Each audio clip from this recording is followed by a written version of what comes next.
Are you cold?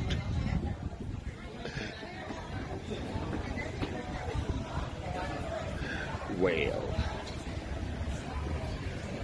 to the farm.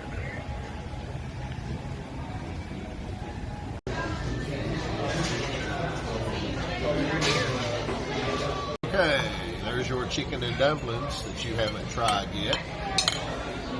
There's my fried chicken, mac and cheese. Looks pretty good.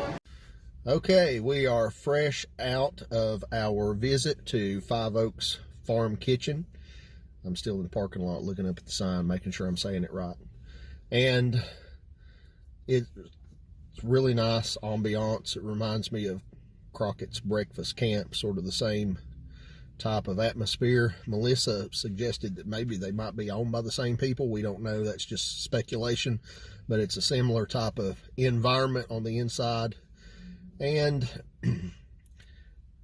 I think we kind of talked about it in there.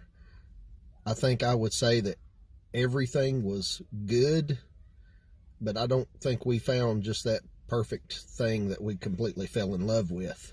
And that's not knocking them or anything like that. So I got the fried chicken, and it was a pretty good portion for $14.99. It was good. The mac and cheese I got for my side was good, a little bit peppery.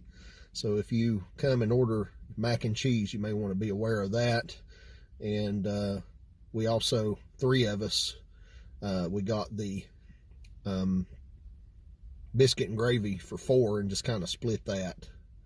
That was pretty good, I thought. And Melissa got the chicken and dumplings, which I'll say this and then I'll turn it over to you. We did kind of agree that that was probably overpriced for the chicken and dumplings. It was $19.99.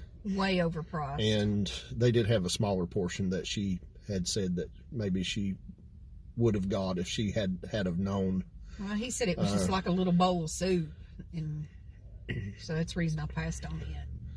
But I had read, a couple of my Facebook friends had put on there that they had the best chicken and dumplings around. I would not agree with that.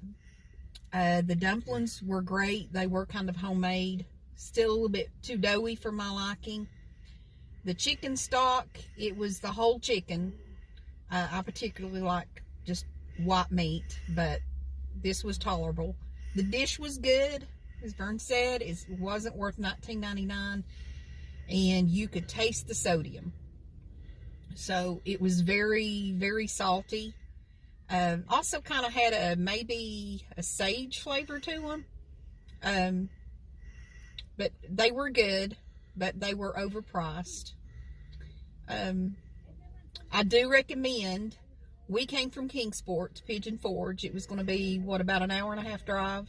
We immediately, before we left Kingsport, got on the waiting list because it was like a 70-minute and there was like 39 parties in front of us. So when we got here, there's all kinds of people standing around waiting. But by the time we got here, there was only 2 parties in front of us. So we didn't have to stand outside very long. It was a little chilly outside, but thankfully they have these cool little fire pits. So we stayed warm by the fire. Nice.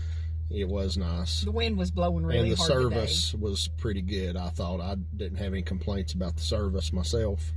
They were friendly enough, and the food was out in a reasonable short period of time, and everything was fresh.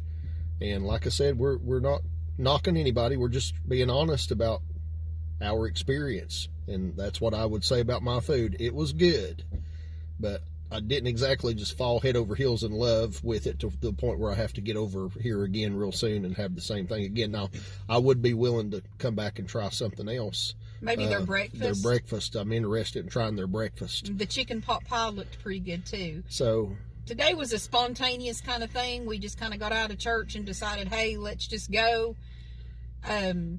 Would we do that again just to come back to Five Oaks Farm Kitchen, drive an hour and a half? An hour and a half, probably not. Probably not. But if we're in the neighborhood, I think we would definitely consider coming back and trying something else again. Exactly. Especially breakfast.